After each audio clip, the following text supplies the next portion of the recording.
Eddie Grant, you wouldn't make your hair white.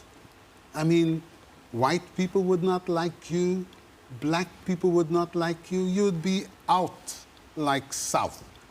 And I said, wait there, I'll see you later on. And I went down the road, went to a barber, and I asked the barber, listen, do you know how to make my hair white? And there was about, I don't know, 15 guys in the room, and they all started laughing. I said, I'm serious. He says, well, come back later. I've got this stuff, and I'll try it on you.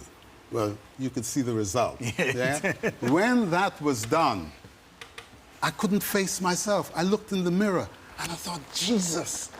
And I was about to get married only a few months down the road. I thought, oh, my wife, oh no, you know. She might change her mind. She might change her mind. But eventually I had to go back and do my eyelashes as well.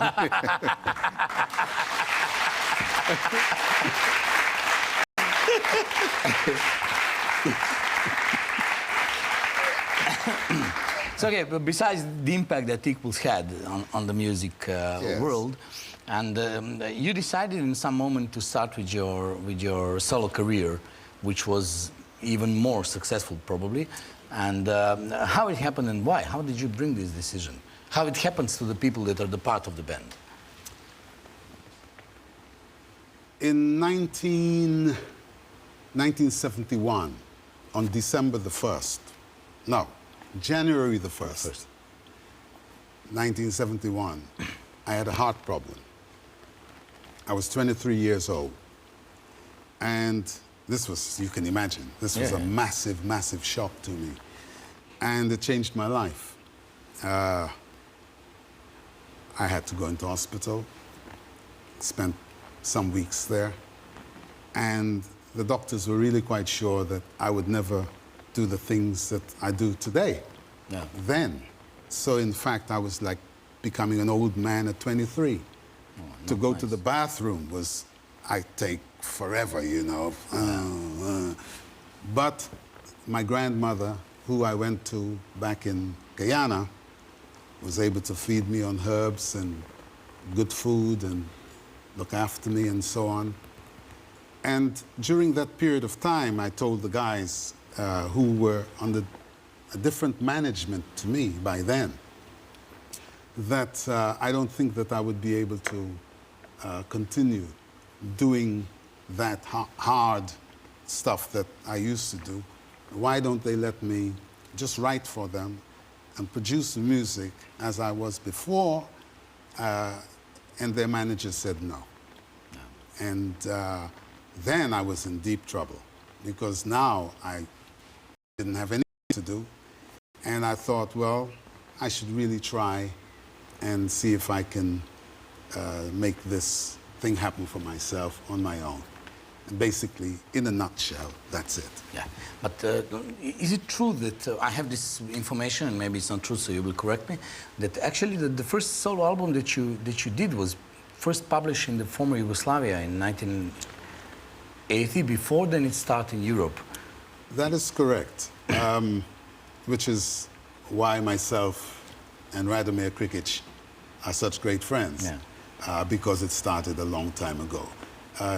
No one wanted to hear me doing this new stuff. They wanted me to continue making the Equals and even further than the Equals. That was in Europe. In places like Trinidad, they gave me a chance. They gave me a chance that really saved my life as an artist. And with that, then I went to Argentina, and they loved me there, and they saved my life again. With that success, now I became a little braver and started to stretch out and do my music. And I came then to Europe, who would not have me, and you had me, and here I am today. Thank you very much. It was an honor for us, and it is today, still. the thing that you must understand is that all of this movement that was going on was happening on my little record company, Ice Records, not on a major company or anything like this. So when Radomir met me, I was in a little room with my wife and my brother and a couple of children, trying to make a record. I can take this to Yugoslavia as it was then, you know, and maybe we can try something. Did you know anything about Yugoslavia at that moment? I only knew President Tito. Yeah, of course. Who was a very good friend of my president in Guyana. And they had this non-aligned movement and so on, which was very good. Yeah. So this is all that I knew about Yugoslavia. And Radomir and I then had this and as a record company boss and so on and so forth. And it grew and blossomed, as did the music. And the rest of the world followed. Yeah. Can I now... Fala, Bane. Fala. We did some like let's say the 80s was colored with your music.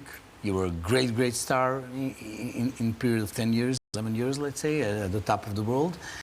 We did some short clips. We combined two songs together. It's very short, a minute. Maybe you won't like it because you're a musician. But since I do not know anything about the music, to me it's nice. That's the first honest thing you've said all night. Yes. Yes. And then we'll speak a little bit about songs and about those great hits. All right.